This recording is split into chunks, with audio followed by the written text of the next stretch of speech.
Selamat siang pemirsa, saya Irwan Saragih kembali hadir menemani Anda dalam Sumut hari ini siang. Siang ini kami telah merangkum sejumlah informasi terkini di antaranya. Puluhan ikan di Sungai Deli, Medan mendadak mati. Motif penculikan anak di Tanjung Balai terungkap. Universitas Evarina Pematang Siantar jalin MOU dengan Pemda dan perusahaan. Selain cuplikan berita tadi, kami juga akan menghadirkan beragam informasi lainnya. Pemirsa, kita jelang Sumut hari ini siang selengkapnya.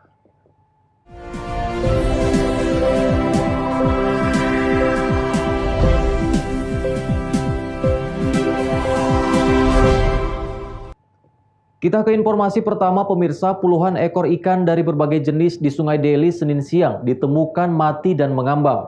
Belum diketahui penyebab matinya ikan yang diperkirakan berjumlah ratusan ekor tersebut, namun dugaan sementara ikan-ikan tersebut mati akibat keracunan limbah.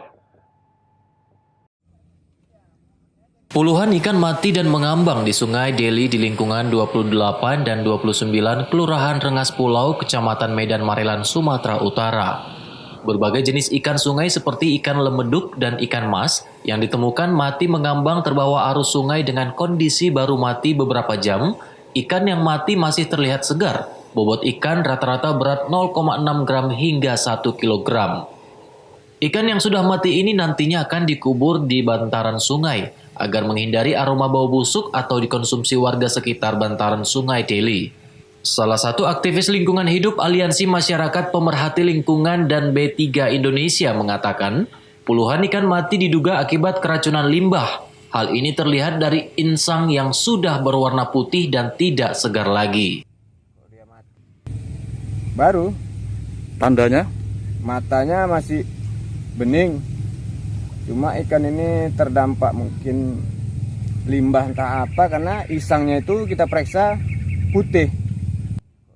Dengan temuan ikan sungai yang mati dan mengambang, Aliansi Masyarakat Pemerhati Lingkungan dan B3 Indonesia akan menelusuri bantaran Sungai Deli untuk melihat saluran limbah pembuangan milik pabrik-pabrik yang ada di sekitar Sungai Deli. Wahyu Pratama melaporkan untuk Evarina TV. Sementara itu pemirsa, seorang pria warga Jalan Denai, Kota Medan tertangkap tangan oleh pengurus masjid saat berusaha membawa kabur AC portabel dari dalam masjid pada Selasa siang. Tersangka sempat dihajar warga yang kesal dengan aksi tersebut. Aksi pelaku berinisial FC sempat terekam kamera pengawas yang ada di dalam masjid. Dalam rekaman video tersebut terlihat pelaku mondar-mandir di dalam masjid sambil memantau situasi. Melihat situasi aman dan sepi, warga Jalan Denai, Kota Medan ini langsung beraksi memasukkan kipas angin AC ke dalam plastik hitam besar. Tersangka tidak mengetahui kalau aksinya sudah dipantau pengurus masjid sebelum dan sesudah beraksi dari layar monitor. Saat keluar dari masjid dengan kipas angin AC curian, pengurus masjid langsung menangkap tersangka di depan pintu gerbang. Tersangka sempat melawan saat ditangkap hingga membuat warga marah. Pengurus masjid Asmadi mengatakan, tersangka sudah beberapa hari datang ke masjid melaksanakan sholat. Dia pun juga beristirahat di dalam masjid. Pengurus sudah curiga dengan pelaku yang sebelumnya sempat tertangkap kamera melakukan pencurian kotak amal masjid. Untuk menangkap basah aksinya, pengurus terus memantau layar monitor CCTV. Sebelum kejadian Pak kan ada abang itu tidur selama 3 hari sebelum kejadian. Dari pertama abang itu di sini, saya sudah curiga. Karena sebelum Idul Adha kemarin kami juga kehilangan kotak infak 2 kali juga, cuman ciri-cirinya persis seperti abang ini. Jadi saya curiga dari awal, saya perhatiin terus dan terjadilah aksinya ketika mencuri kipas angin. Itu dia ketahuannya cemana itu Pak? Pertama sesudah ba'da zuhur orang sudah keluar semua, dia pun ikut turun. Kemudian dia naik lagi. Dari situ saya terus memperhatikan CCTV sampai dia melakukan aksinya. Saya pikir dia menjemur baju karena terlihat dari CCTV kurang jelas. Rupanya di plastiknya lagi kipas angin tersebut. Tersangka kini sudah diserahkan ke Polsek Medan Area untuk proses lebih lanjut. Wahyu Pratama melaporkan untuk Evarina TV. Kita beralih ke Tanjung Balai, pemirsa. Seorang pria menggunakan masker terekam kamera pengawas CCTV saat melakukan pencurian sepeda motor di Jalan Rukun, Kelurahan Selat Lancang, Kecamatan Datuk Bandar Timur, Kota Tanjung Balai, Sumatera Utara.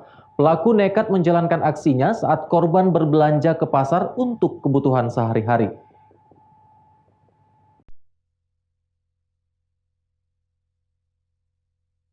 Beginilah aksi seorang pria menggunakan masker melakukan pencurian sepeda motor terekam CCTV. Aksi nekat pelaku karena korban tidak mencabut kunci sepeda motornya. Saat beraksi, pelaku melakukan pencurian sepeda motor sempat terekam CCTV milik warga Pasar Bahagia, Kota Tanjung Balai, Sumatera Utara. Pelaku nekat beraksi pada siang hari saat keadaan pasar ramai pembeli. Pertamanya kan orang itu kan pingin ke pajak katanya kan, jadi ditaruhnya di sini di dekat tiang inilah, dekat tiang ini. Kebetulan lah CCTV kami kan cuman batasnya kan sampai situ juga, jadi cuma nampak sayap keretanya aja gitu. Begitu orang tuh minta tolong kehilangan pas kereta, minta tolong buka CCTV, terus kami lihat kan lah, katanya ada keretanya. Kebetulan memang betul keretanya itu kan, jadi dilihatnya lah dibawa bapak-bapak itu keretanya. Jadi begitu dibawa bapak-bapak itu, dari situ cepatlah orang itu lapor ke polisi gitu kan. Ya, korbannya sendiri perempuan atau laki-laki? Perempuan. Atas kejadian tersebut, korban langsung melaporkan kejadian ke Polres Tanjung Balai dan pihak kepolisian telah melakukan olah kejadian perkara. Wanda Pratama melaporkan untuk Evarina TV. Motif penculikan anak di Tanjung Balai terungkap, beritanya akan hadir sesaat lagi.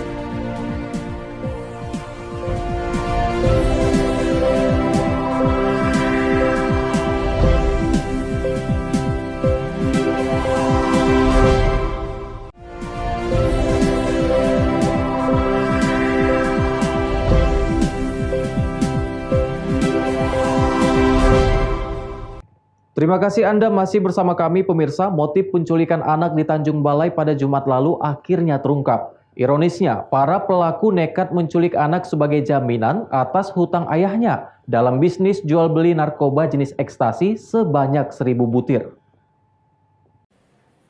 Inilah ketiga tersangka berinisial SI, JI, dan SD yang merupakan warga Labuhan Batu Utara, Sumatera Utara yang berhasil ditangkap atas kasus penculikan anak di Jalan Abadi, Kota Tanjung Balai pada Jumat lalu. Saat beraksi, tersangka berjumlah 5 orang, namun 2 pelaku berhasil kabur saat warga mengejar dan menghadang mobil tersangka.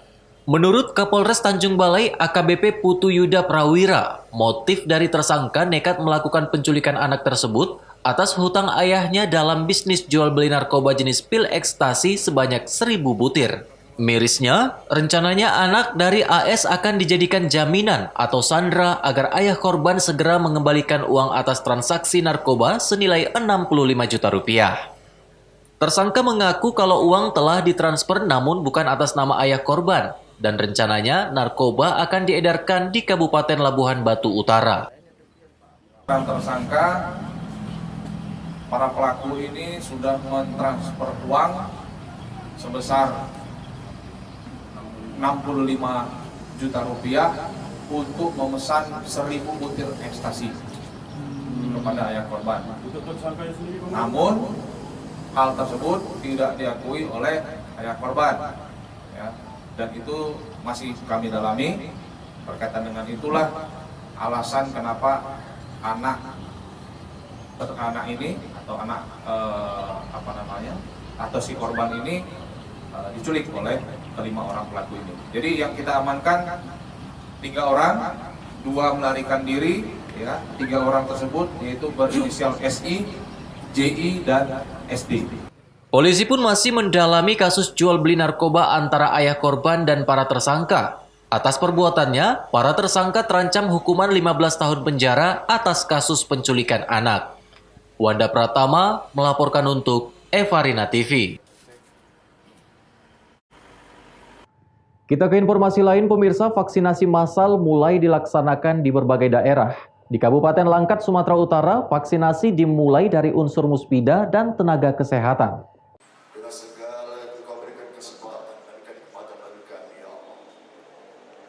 Unsur Muspida Kabupaten Langkat, Sumatera Utara hari ini mulai mengikuti vaksinasi COVID-19 secara massal. Vaksinasi ini dilaksanakan di pendopo Rumah Dinas Bupati Langkat di Stabat. Unsur Muspida yang ikut divaksin antara lain Kapolres Langkat, Dandim 0203 Langkat, Kajari Langkat, dan Sekjen MUI Langkat. Sedangkan Bupati Langkat terbit rencana Perangin-Angin dan Wakil Bupati Langkat Syah Afandin tidak ikut divaksin karena kondisi tubuh yang tidak memenuhi syarat untuk divaksin. Usai divaksin, Kapolres Langkat AKBP Edi Suranta Sinulingga menyatakan dirinya tidak merasakan apapun saat disuntik. Ia juga meminta masyarakat umum untuk ikut serta divaksin dan tidak takut untuk divaksin. Disuntik kayak digigit semut aja, biasa aja. Biasa aja ya? Ayo kata dokternya tadi, kata timnya nanti kita tunggu efeknya 30 menit dari sekarang.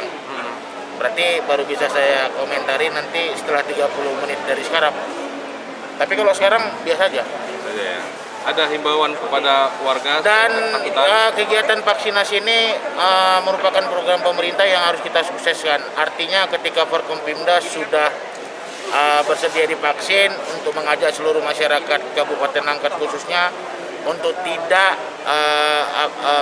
menolak ketika nanti program ini dijalankan, karena setelah vaksinasi di level kabupaten kemudian akan dilaksanakan di seluruh kecamatan-kecamatan kabupaten kepada masyarakat yang membutuhkan. Jadi program vaksinasi ini memang harus kita sukseskan untuk memastikan Kabupaten Langkat mampu mengantisipasi penyebaran virus COVID-19.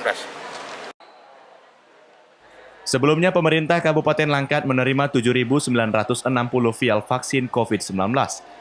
Rencananya, usai vaksinasi untuk unsur Muspida, vaksinasi akan dilanjutkan untuk 3.000 tenaga medis yang ada di Kabupaten Langkat. Wahyu Pratama melaporkan untuk Eva Rena TV. Pemirsa, pemerintah Kabupaten Labuhan Batu Utara melakukan vaksinasi COVID-19 tahap pertama terhadap 10 pejabat publik dan ribuan tenaga kesehatan sebagai sasaran pertamanya. Hal ini guna meyakinkan masyarakat agar bersedia mengikuti program pemerintah pusat yang sedang dijalankan dalam memutus dan mencegah penyebaran COVID-19.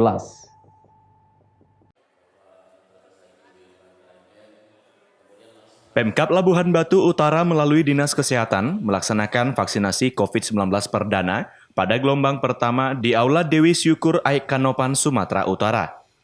Pada vaksinasi tahap perdana ini, terdapat 10 pejabat publik yang terdiri dari Forkopimda, salah satunya Kajari Labuhan Batu Kumaidi, tokoh masyarakat, serta 1.360 tenaga kesehatan yang tersebar di 8 kecamatan.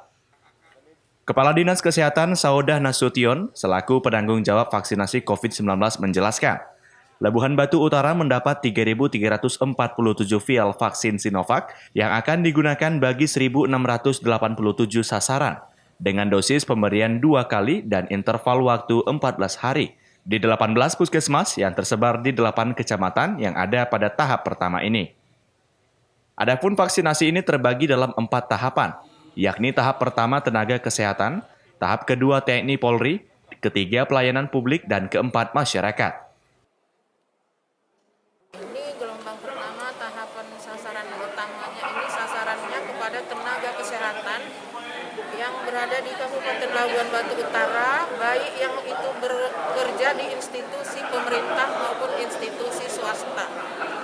Dengan jumlah sasaran 1.360 dan vaksin 3.360. Iya. Untuk yang perdana ini sendiri, siapa yang perdana ini adalah 10 orang public figure termasuk unsur Forkopimda.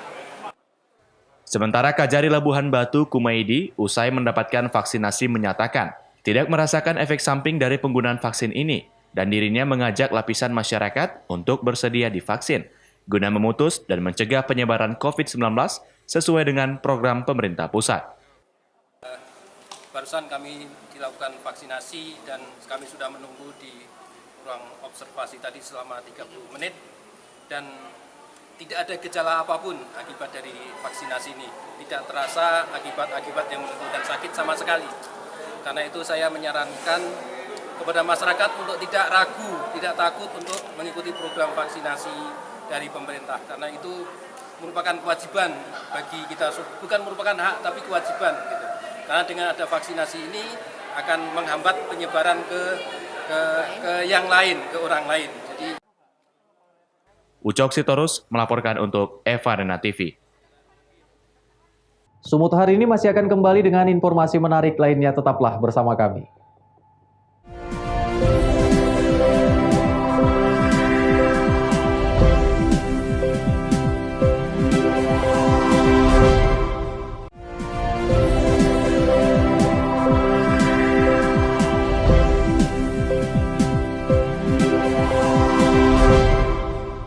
Terima kasih Anda masih bersama kami, pemirsa. Universitas Evarina menggelar acara launching Pusat Pengembangan Karir Universitas sekaligus MOU dengan pemerintah daerah dan beberapa perusahaan termasuk MOU dengan Kedan Hinca.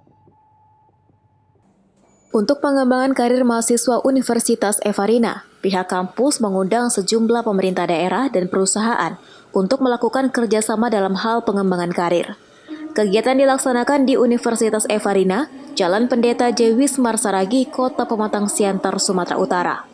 Acara dimulai dengan pemukulan gong oleh pendiri Yayasan Evarina, C.R. Saragi, didampingi para tamu undangan, Bupati Karo, anggota DPR RI Komisi 3 Hinca Panjaitan, dan Rem 022 Pantai Timur, dan Dim 0207 Simalungun, Sekda Kabupaten Batubara, dan sejumlah pihak perusahaan. Adapun pemerintah daerah yang sudah melakukan kerjasama dengan Universitas Evarina, antara lain pemerintah Kabupaten Karo dan pemerintah Kabupaten Batubara. Selain pemerintah daerah, pihak universitas juga menjalin kerjasama dengan PT Pegadaian Persero Kota Pematang Siantar, PT Nusantara dan Kedan Hinca. Hinca Panjaitan memberikan motivasi untuk pengembangan karir di Universitas Evarina. Diharapkan ke depan mahasiswa-mahasiswi Universitas Evarina bisa bergandeng tangan dengan Kedan Hinca dalam hal pengembangan perekonomian masyarakat.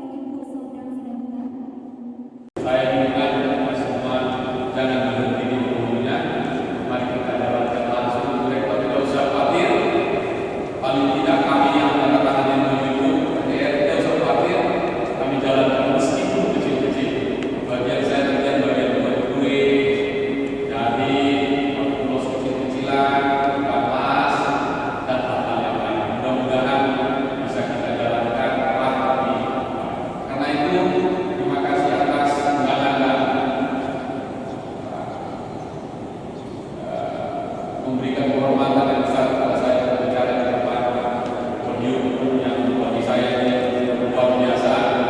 Kampus ini, auditorium ini, saya bercita-cita suatu ketika bisa berjumpa fellow saya di dua layar lebar ini. Tapi yang hadir adalah para petani, para tukang jahit, para tukang buat kue, para tukang las dan lain-lain yang menjadikan mereka menikmati ruangan yang hebat ini.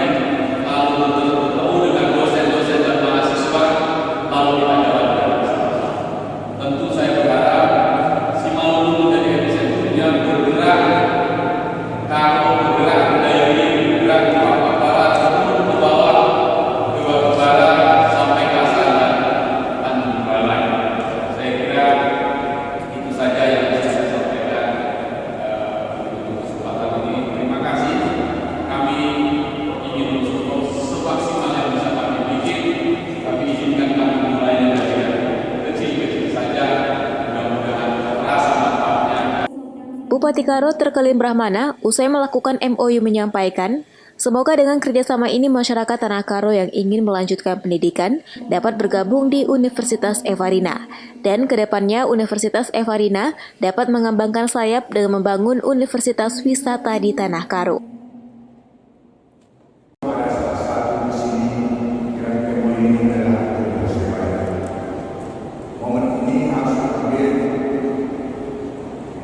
Minimal sekian persen dari KPU saja bisa kita ambil untuk Universitas Evarina terdiri. Universitas Evarina bisa membangun di Tanah Karo kampusnya sebagaimana yang tadi dicetuskan supaya kita doakan fakultas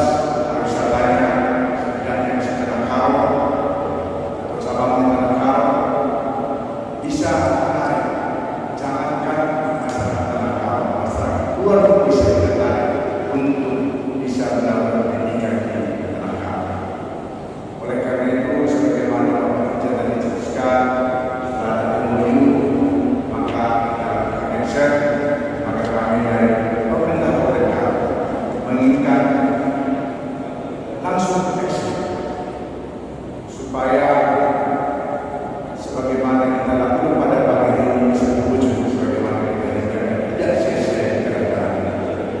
Itu harapan kami dari pemerintah Kota Karo untuk Universitas Samarinda dan khusus Bapak Cer, kami doakan tetap sehat dan tetap lanjutkan perjuangan ini sebab dari awal Bapak Cer telah membuat yayasan dan bupati dan ini satu kebanggaan bagi kita dan aset kita.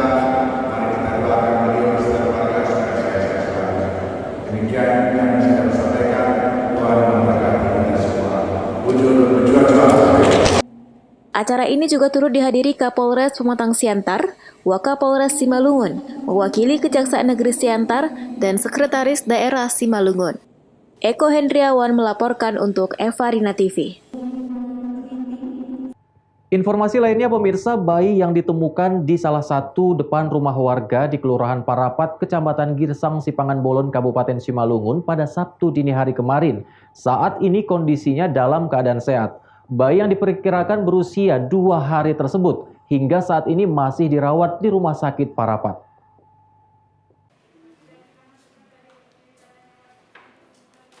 Bayi laki-laki yang diperkirakan berusia 2 hari yang ditemukan di salah satu depan rumah warga di Kelurahan Parapat, Kecamatan Girsang, Sipangan Bolon, Kabupaten Simalungun, Sumatera Utara pada Sabtu dini hari 6 Februari 2021 kemarin, saat ini kondisinya dalam keadaan sehat.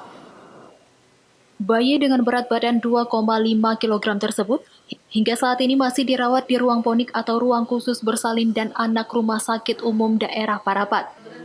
Kasubag Tata Usaha RSUD Parapat Lentina Marpau mengatakan, bayi tersebut diserahkan warga kepada pihak RSUD Parapat pada Sabtu dini hari kemarin dalam kondisi sehat dan terbungkus di dalam tas dengan dibalut pakaian.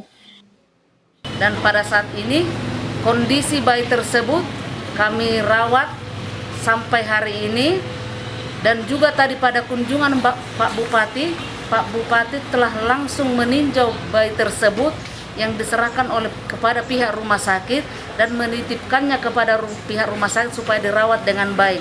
Dan Pak Bupati langsung memberikan nama Perjuangan Saragi.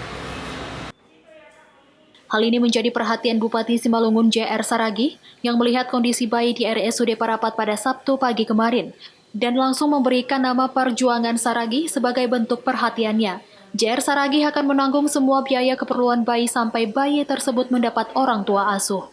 Dosi Simarmata melaporkan untuk Evarina TV.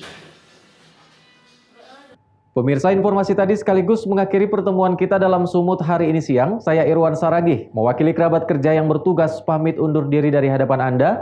Terima kasih atas kebersamaannya dan sampai jumpa.